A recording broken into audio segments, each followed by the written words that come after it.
Hello and welcome to my channel. I had some requests for explaining how the communication between a server, more in particularly a web server, is going to be and a client. So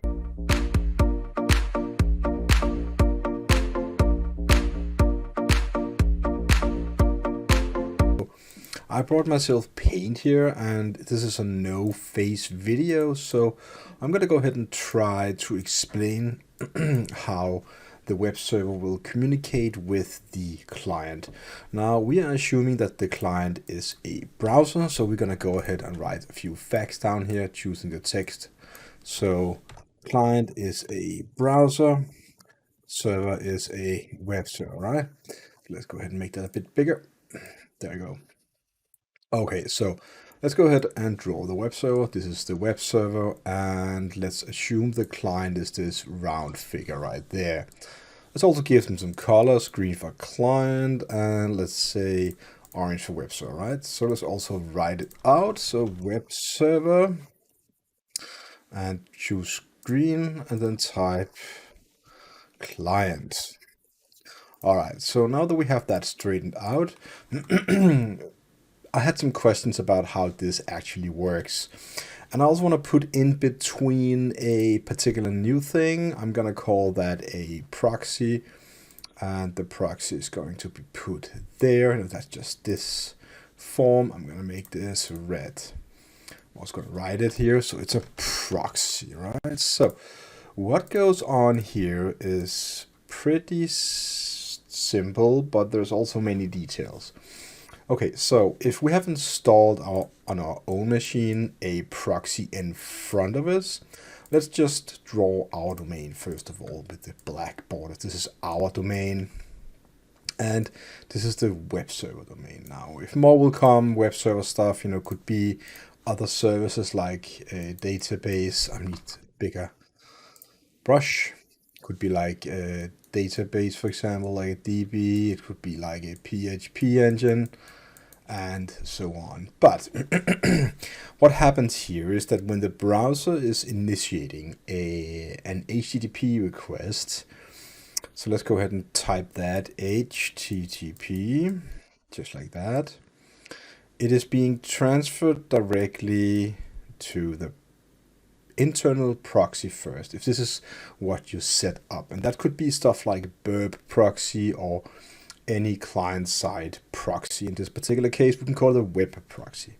Now, Burp is a web proxy or a proxy server that is put up against the client. So any requests coming from the proxy will go to, from the client will go to the proxy server and then eventually being sent directly to the web server. Now, so I could type 1. Let's type 1. And the proxy would then be step number 2, and the step number 3 would then be the web server. Now, inside here, whenever you break through here, there are some internal stuff going on the web server. That could be communicating with this and that service. Now, since we're sending an actual HTTP request, it will hit the web server first. And we could type that out as well and just call it Apache, for example. Now, Apache is a type of web server, so we get into this first, and depending on what we are doing on the Apache web server, that could be requesting an HTML file. If that was the case, then it would send a reply back directly to the proxy now, and well, not directly to the proxy, but it would be intercepted by our proxy. Now, in our eyes as clients, we would see the response from the web server being sent to the proxy. So it's not wrong to say it, but it's not the exact detailed way to say it anyways.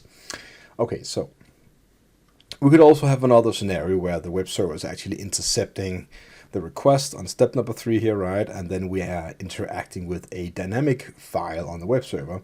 And that could be something like, we could type it out. It could be something like an index file, PHP, for example, just to mention a PHP file. Now, the reason I mentioned that is because it's easier to talk from. Now, the PHP file will then go and execute itself on the PHP engine, which is this thing over here. And now that we have it up there, it should really be inside, here. So let's do that. So we will go ahead and go down to the PHP server, and it will then render the PHP file and give stuff back to the Apache server, and then it will be sent back to us. But depending on what kind of interactions the PHP file needs, it might need to interact with the database first. Let's go ahead and pull it down there. To give the database a bit more flair, we're gonna draw a standard database container around it. Beautiful, I know. So this is like a maybe with a dotted line in between, and then it's getting sent back to the Apache, and then the Apache server can send it back to the proxy server and the proxy back to us. So number will be 1, 2, 3. It would be 4 here, depending on, well, many steps, but PHP would be number 4 because that would be interacting with whatever is sent to it from the Apache, and this could be a maybe 5, so I'm going to put that in parentheses. And this is also a maybe 5 or a maybe 6, depending on step number 5 is there or not. And I'm going to go back here. This is going to be an always maybe 6 or 7 because we don't know, and we're going to hit ourselves to be either a 7 or 8. This is exactly what really happens when you communicate with a web server. Now, in between all of this, you implement certificates like a TLS certificate, also commonly known as a SSL certificate, but TLS is the new word in town. All right, so basically means using HTTPS. And the S here will be applied as a part of security, but has nothing to do with the actual communication in between the client and the web server.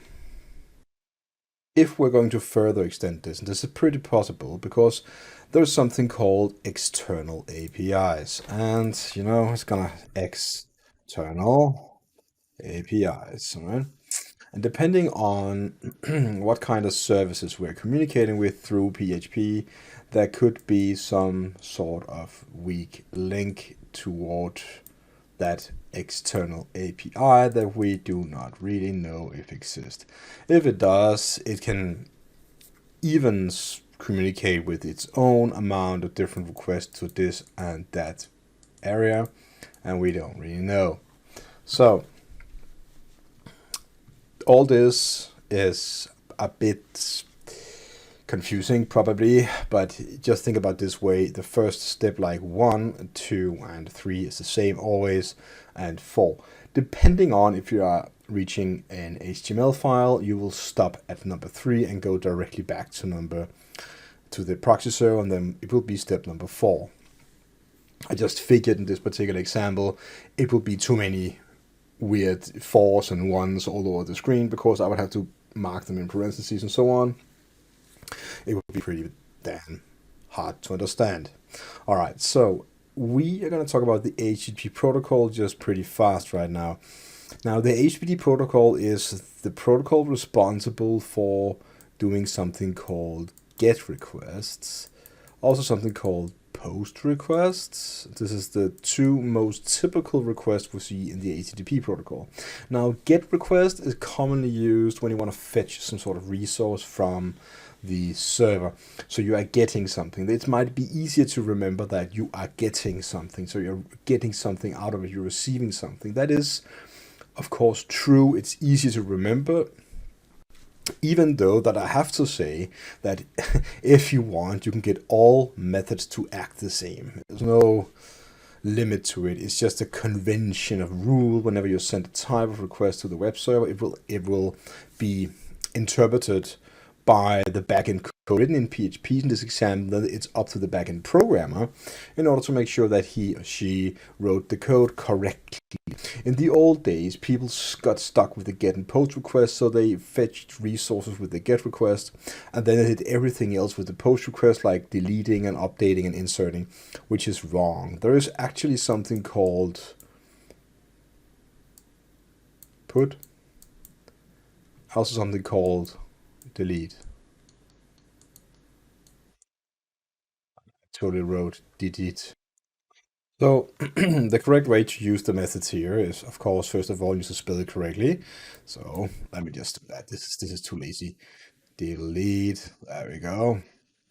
Delete is used for deleting. That's pretty easy to understand. So if you want to delete something on the web server, like a record or something like that on a database, you would commonly send a delete HTTP request with some sort of resource identifier. And then the backend would receive that and interpret it, and basically the programmer on the backend would then have to be, the code has to be written to intercept it that way. Now, as I said before, you can do everything with a GET request if that is what you want. There's only one small thing that the GET request is that it's gonna be put up into the URL in the browser. And that is also why you can bookmark stuff with the GET request. So if you're creating a website where you need to make sure that people can bookmark their search requests, sometimes you will see normal HTML formulas as a GET request because it's a search query, which means that they are the user should be able to save that in their browser's bookmarks, so they can bookmark. Let's say function they search for cars or something like that. It would be pretty nice to have some sort of, bookmark this page. I'm looking at this car, so I'm gonna keep track of it, something like that. All right. So, but commonly formulas for inserting new users, creating users, stuff like that is a post request, which is going to be the second request. And this is the request you use when you want to insert something new, right? All right. So that's pretty easy to understand. Now the put request is a bit weird, but put basically means update. So when you are already having, let's say, a user or something, and you are updating that user, you are using a put. That commonly is described as updating an already existing resource or completely replace a resource. So that is what is used for updating. I understand it would be easier if there was an update method, but there's not. Delete is just delete, and then that's it. If you are actually doing what the four HTTP methods actually is meant to do, use them for that purpose, then you are in true reality creating something called a REST API. And then you can also go ahead and go even further down and do the full REST API, RESTful API. And there are many other rules need to be withheld in order to have that called a RESTful API. This is not the video where we talk about APIs or anything like that.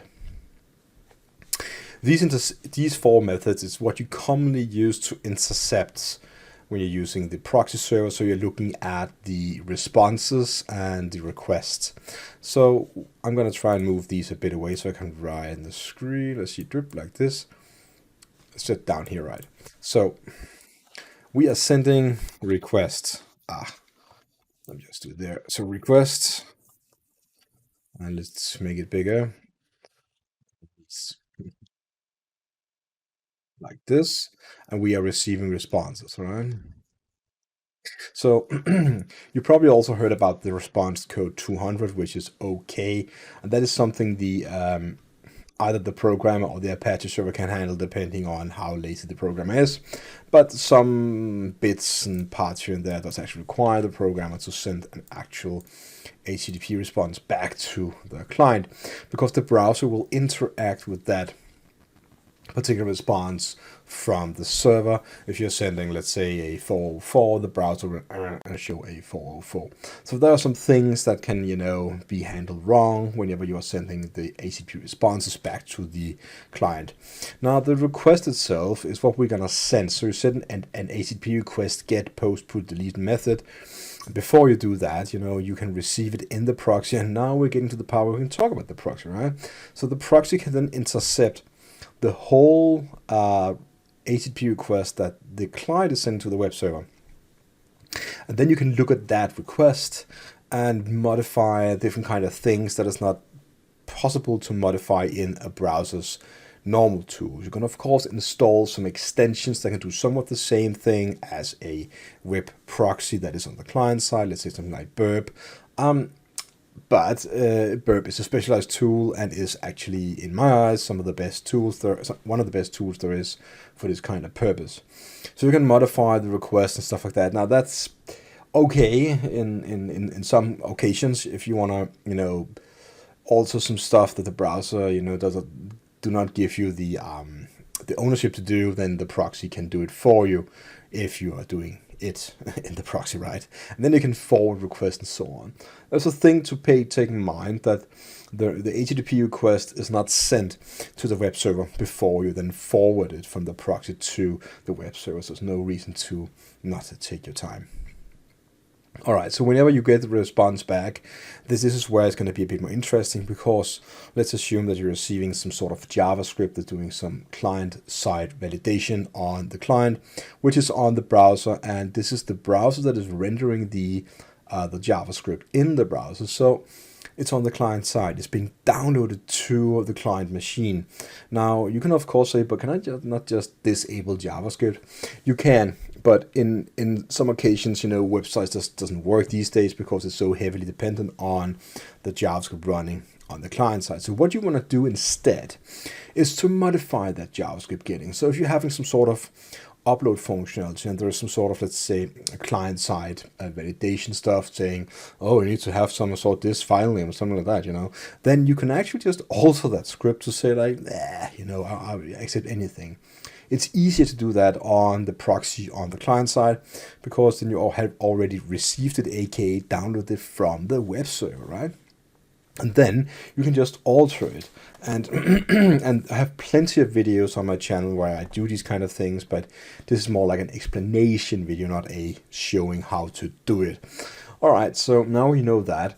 You can then modify whatever result you would like to modify. In most occasions, altering JavaScript is the best way to do this, because you have full control over what you put into the browser before you put it into the browser, because it's in a proxy now. Now, there's of course some sort of, timing going on here, sometimes it can time out. I haven't really seen it, but there have been cases where something will time out in a window in the browser, something like that, because it kind of thinks something will come to the tab itself that you requested something from the web server. Anyways, what you can also do is to look at variables and stuff like that is coming back from the response, and analyzing those values and put them back into a new request and craft your own requests that is being sent to the web server, from the client side.